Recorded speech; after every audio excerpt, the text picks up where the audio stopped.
প্রায় ২ দশক, হ্যাঁ, দীর্ঘ ২ দশক পর বাংলাদেশের রাজনীতিতে ক্ষমতার পারাবদল ঘটতে চলেছে। দেশ এক ঐতিহাসিক মুহূর্তের সাক্ষী হতে যাচ্ছে, যেখানে একটি প্রজন্মের অপেক্ষার অবসান হচ্ছে।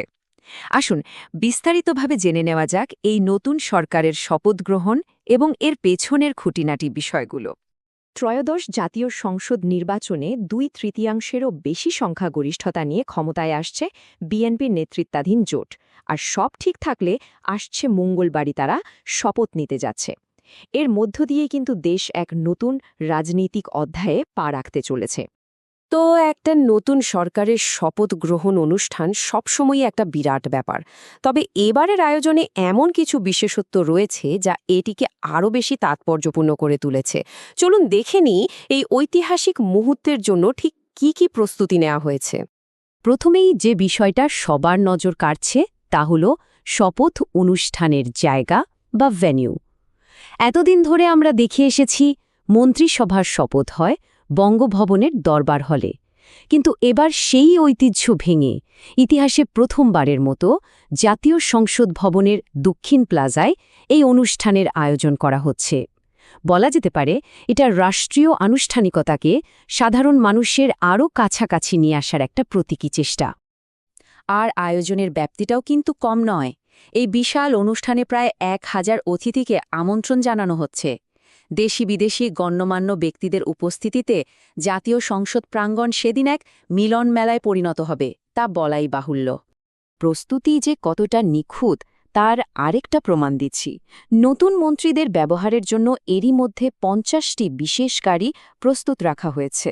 প্রত্যেকটিতে মনোগ্রাম এবং পতাকা স্ট্যান্ড লাগানো আছে, এমনকি নতুন চালক নিয়োগের প্রক্রিয়াও শেষ।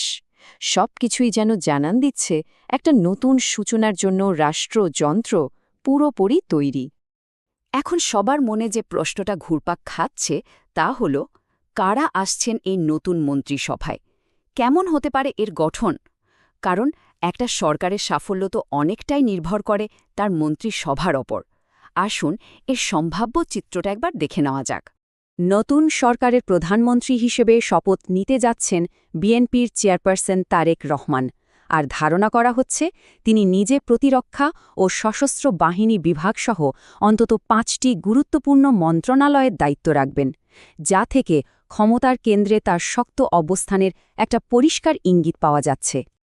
প্রায় ৩০ সদস্যের যে নতুন মন্ত্রিসভা গঠিত হতে যাচ্ছে, সেখানে কিন্তু অভিজ্ঞতাকেই সবচেয়ে বেশি প্রাধান্য দেওয়া হচ্ছে। ১৯৯১ আর ২০০১ সালে সরকার চালানোর অভিজ্ঞতা আছে এমন নেতারাই থাকছেন মূল দায়িত্বে। তাদের পাশাপাশি থাকছেন কয়েকজন তরুণ সংসদ সদস্য আর টেকনোক্র্যাট, অর্থাৎ অভিজ্ঞতা আর তারুণ্যের একটা দারুণ সমন্বয় ঘটানোর চেষ্টা করা হচ্ছে এখানে। সম্ভাব্য তালিকায় বিএনপির সিনিয়র নেতাদের মধ্যে ড. খন্দকার মোশাররফ হোসেন, মির্জা আব্বাস এবং আমির খসরু মাহমুদ চৌধুরীর মতো অভিজ্ঞদের নাম জোরে সোরেই শোনা যাচ্ছে।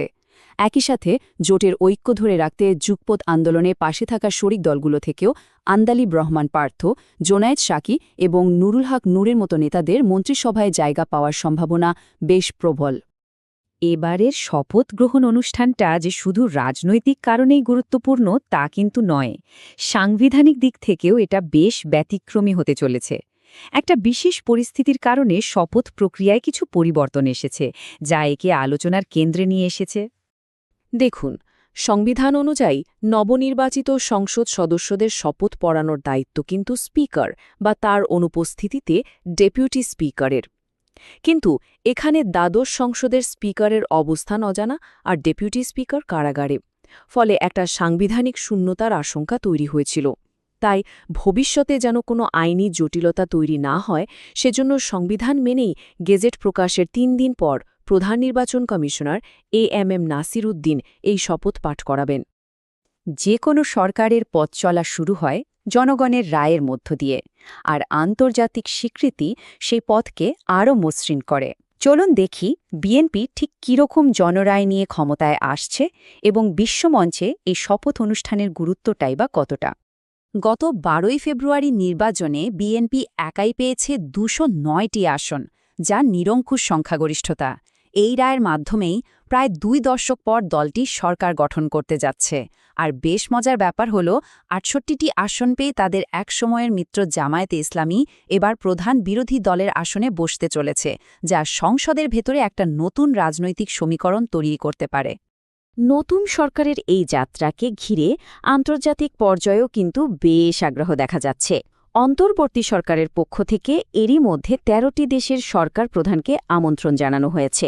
এর মধ্যে আছে ভারত, চীন, পাকিস্তান, সৌদি আরবের মতো গুরুত্বপূর্ণ দেশগুলো। এদের উপস্থিতি নতুন সরকারের আন্তর্জাতিক গ্রহণযোগ্যতা আর ভূরাজনৈতিক সম্পর্কেরও একটা স্পষ্ট ইঙ্গিত দেবে। সব প্রস্তুতি আর সাংবিধানিক প্রক্রিয়া শেষে বাংলাদেশ এখন একটা নতুন অধ্যায়ের দোরগড়ায় দাঁড়িয়ে। এই পরিবর্তনটা নিছক একটা সরকার বদল নয়, বরং অনেকের কাছেই এটা একটা নতুন যুগের সূচনা। জয়ের পর ঠিক এই কথাটিই কিন্তু বিজয়ীদের কণ্ঠে ধ্বনিত হয়েছিল। এই একটা বাক্যই যেন পুরো মুহূর্তের আবেগ আর জনগণের প্রত্যাশাকে ধারণ করে। এই বিজয়কে তারা দেশ ও গণতন্ত্রের বিজয় হিসেবেই দেখছেন। তবে সবকিছুর পর যে প্রশ্নটা সবচেয়ে বড় হয়ে সামনে আসছে তা হল, প্রায় ২ দশক পর ক্ষমতায় এসে এই নতুন সরকার দেশ ও জাতির জন্য ঠিক কী ধরনের পরিবর্তন আনবে। সময়ই হয়তো বলে দেবে বাংলাদেশের ভবিষ্যৎ কোন পথে এগোবে।